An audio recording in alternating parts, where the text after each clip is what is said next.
anak-anakku yang saleh dan cerdas. Apa kabarnya? Mudah-mudahan dalam keadaan sehat walafiat ya. Alhamdulillah. Selamat Ibu ucapkan bagi kalian semua yang sudah berhasil naik ke kelas 5. Mudah-mudahan nanti di kelas 5 kita belajarnya bisa lebih menyenangkan dan lebih maksimal lagi. Oke, Ibu harap sebelum belajar hari ini kalian semua sudah melaksanakan sholat duha ya.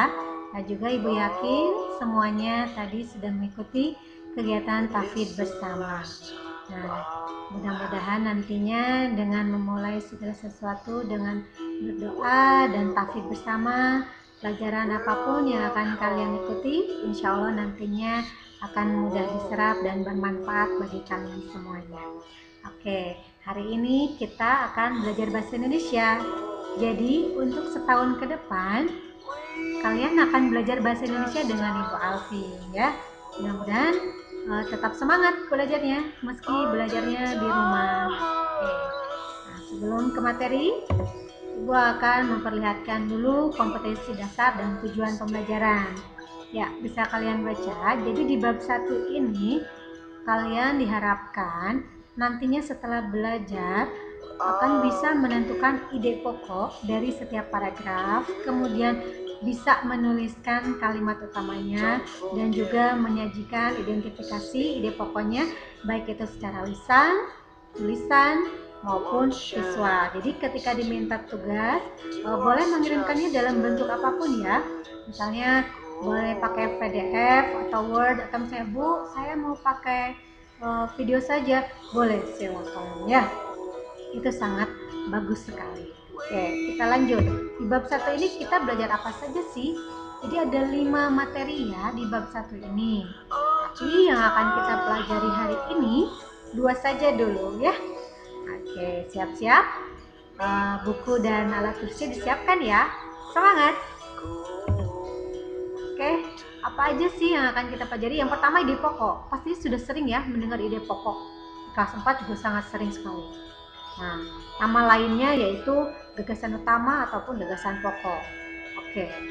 Kemudian, bagaimana sih cara menentukannya ide pokok setiap paragraf? Ya, ada beberapa langkah di sini bisa diperhatikan. Yang pertama, baca paragrafnya dengan cermat.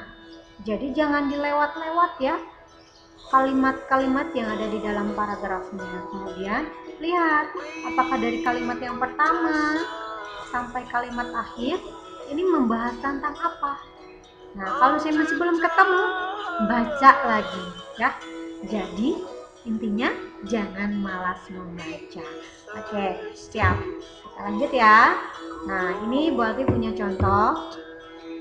Di sini ada paragraf ya, bisa kalian baca. Oke, baca dulu. Ini paragrafnya bisa dibaca ya. Kira-kira tentang apa? Ada yang sudah bisa menemukan? Oke, jadi ide pokoknya yaitu apa? Betul sekali, hebat. Ya, bagi yang masih bingung, kita coba latihan lagi ya, 1 kali lagi. Oke, latihan yang kedua, Ibu juga di sini punya paragraf lagi, ya. Jadi kalau bahasa Indonesia pasti hubungannya dengan ini ya, fungsi lain dari otot. Jadi secara keseluruhan paragrafnya ini membahas tentang apa ya? Oke, fungsi lain otot. Sudah bisa? Bagus, Ibu percaya kalian pasti bisa. Kalaupun misalnya masih belum bisa Bu, silakan, buku kalian itu banyak ya, latihan-latihannya dicoba latihannya ya, supaya menjadi lebih bisa. Oke, kalau begitu kita lanjut ya. Untuk selanjutnya yaitu kita akan belajar tentang kalimat utama. Nah, tadi di awal sudah ada ide pokok. Sekarang kita belajar kalimat utama. Jadi, kalimat utama itu merupakan kalimat yang menjadi fokus atau bahasan utama dalam satu paragraf. Dan biasanya kalimat utama itu dituangkan berasalnya dari ide pokok. Jadi ide pokok dituangkan menjadi sebuah kalimat utama. Nah, kalimat utama ini bisa di awal ataupun di akhir. Nah, nanti itu akan menentukan jenis paragraf. Tapi nanti kita akan belajar jenis paragraf di pertemuan selanjutnya. Oke, cara menentukannya bagaimana? Kita pakai teks yang tadi ya. Nah, di sini tadi kan sudah ketahuan ya, ide pokoknya yaitu makhluk hidup bergerak. Nah, sekarang karena kalimat utama itu berasal dari ide pokok ya. Jadi ide pokok yang dituangkan menjadi kalimat itu disebutnya kalimat utama.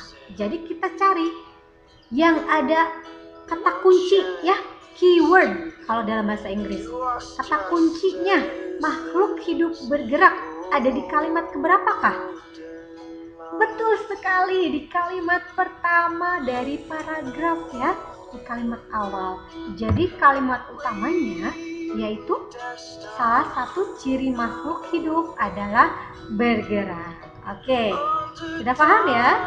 Jadi perbedaan antara ide pokok dan juga kalimat utama itu gampang sekali. Kalau ide pokok itu kumpulan kata, jadi berupa frasa. Kalau kalimat utama merupakan satu kalimat ya. Oke, nanti kita akan belajar tentang kalimat utama lagi. Nah, caranya bagaimana nih Bu menentukan kalimat utama? Ya, ada 3 tahapan juga. Dimulai dengan membaca ya. Awali dengan membaca dengan seksama, dengan teliti. Kemudian pahami setiap kalimat yang dibaca ya. Jadi kalau misalnya kalian sudah menemukan ide pokoknya, akan sangat gampang sekali ya mencari kalimat utamanya. Kalau misalkan masih bingung juga, kalau ibu biasanya pakai trik ya. Triknya itu dengan cara menutup kalimat berikutnya. Misalkan kalian baca kalimat yang di awal dulu. Nah, kalimat berikutnya yang disebut juga kalimat-kalimat penjelas ya, itu kalian tutup. Kalau misalnya kalimat awalnya itu bisa difahami dengan berdiri sendiri, berarti itu adalah kalimat utamanya. Kalau misalkan belum, lanjut ke kalimat yang berikutnya ya. Oke, mudah-mudahan bisa difahami. Kita lanjut lagi ya belajarnya ya.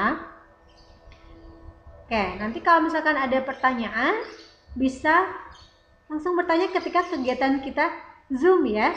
Jadi kalian bisa bertanya dan kita juga nanti bisa praktek lagi bagaimana cara menentukan ide pokok dan juga cara menentukan kalimat utama.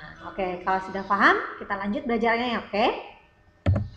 Nah, ini lembar kerja siswa. Coba kalian kerjakan ya di rumah. Coba ditulis di buku tulis dan biasakan ya ketika mengerjakan latihan atau kerja siswa itu di buku tulisnya tuliskan hari, tanggal, dan materinya tentang apa. Misalnya bahasa Indonesia di bagian lembar bahasa Indonesia ya, jangan sampai tercampur dengan pelajaran yang lain. Oke, mudah-mudahan bisa mengerjakannya ya. Nah, kalau sudah kita lanjut lagi. Jadi hari ini kita belajar 2 materi. Yang pertama tentang ide pokok, yang terakhir yaitu kalimat utama. Kesimpulan kita hari ini adalah bisa dibaca ya.